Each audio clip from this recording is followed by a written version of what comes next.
सूर्यदेव की व्रत कथा। सालों साल पहले एक बुढ़िया सूर्यदेव की भक्ति में पूरी तरह से लीन थी। वो हर रविवार को सुबह स्नान कर घर के आंगन को गोबर से अच्छी तरह लिपाई करके सूर्यदेव की पूजा करती थी। फिर सूर्यदेव के लिए व्रत रखकर शाम को उन्हें भोग लगाने के बाद भोजन करती थी। उस बुढ़िया की भक्ति भावना से देव काफी प्रसन्न थे और भगवान की कृपा से उस बुढ़िया को किसी तरह की कोई परेशानी नहीं होती थी। उस बुढ़िया की खुशी और संपन्नता को देखकर उसकी पड़ोसन को जलन होने लगी। वह बुढ़िया अपनी पड़ोसन के आंगन में बंधी गाय के गोबर से ही आंगन लीपा करती थी। पड़ोसन ने जलन के मारे उस गाय को आंगन की जगह घर के अंदर बांधना शुरू कर दिया। अब अगले रविवार को सुबह बुढ़िया को सूर्यदेव की पूजा करने के लिए घर गाय का गोबर नहीं मिला, जिस कारण वह सूर्यदेव की पूजा नहीं कर पाई और पूरे दिन खुद भी भूखी रही। रात में सूर्यदेव उस बुढ़िया को सपने में आए और उससे पूजा न करने और भोग न लगाने का कारण पूछा। जवाब में बुढ़िया ने बताया, घर के आंगन को लीपने के लिए गोबर नहीं था, इसीलिए पूजा नहीं कर पाई। पूजा नहीं की तो भोग भी नहीं चढ़ाया। बुढ़िया की बातें सुनकर सूर्यदेव उनसे कहते हैं कि मैं तुम्हारी भक्ति से प्रसन्न हूँ, इसलिए मैं तुम्हें एक गाय दे रहा हूँ। वो तुम्हारे घर को धन से भर देगी। यह कहते ही सूर्यदेव उसके सपने से चले गए। अगली सुबह जब बुढ़िया की आंखें खुलती हैं तब वह देखती है कि उसके आंगन में एक सुंदर गाय और बछड़ा बंधा हुआ है। यह सब देखकर वह हैरान हो गई। उसे सपने की कोई बात याद नहीं थी। इसे उसने सूर्यदेव की कृपा समझा और गाय को चारा देने लगी। बुढ़िया के आंगन में सुंदर गाय और बछड़े को देखकर पड़ोसन की जलन और बढ़ गई। कुछ देर बाद जब बुढ़िया घर के अंदर जाती है तो गाय सोने का गोबर करती है।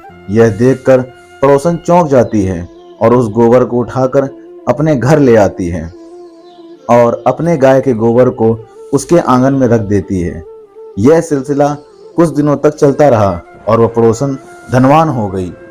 इधर बुढ़िया को किसी बात की कोई खबर नहीं थी, क्योंकि वो सूर्यदेव की भक्ति में ही खोई रहती थी। उधर सूर्यदेव को उस महिला की हरकतों पर काफी गुस्सा आता है। उनके गुस्से के कारण धूप काफी बढ़ जाती है, जिस कारण बुढ़िया गाय और उसके बछड़े को घर के अंदर बांध देती है। उसी रात आंधी चलने लगती है, इसलिए वह गाय और बछड़े को आंगन में नहीं निकालती।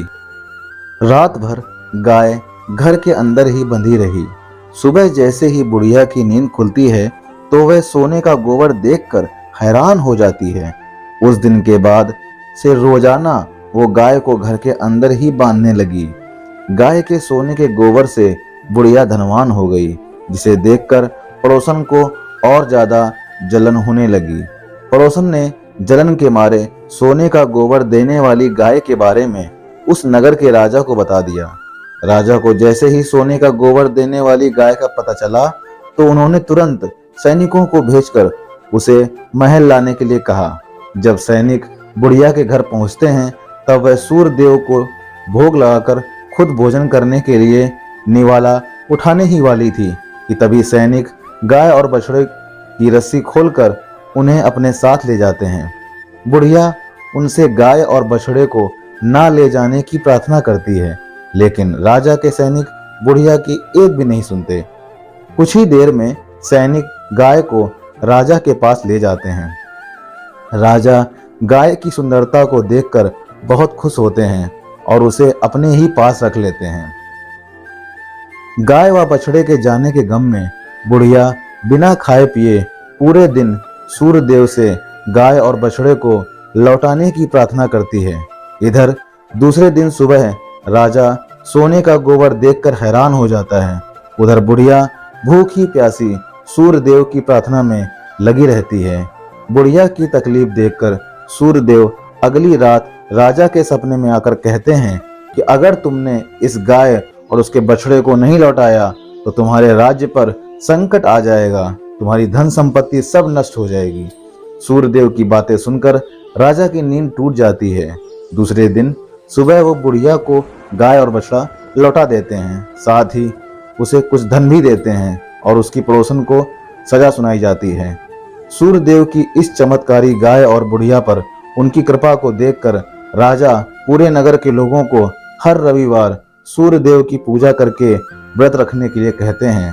तभी से ही रविवार के व्रत का चलन शुरू हुआ और राजा के पूरे राज्य में खुशियां ही खुशियां छा गईं। ये थी दोस्तों सूर्यदेव की व्रत कथा।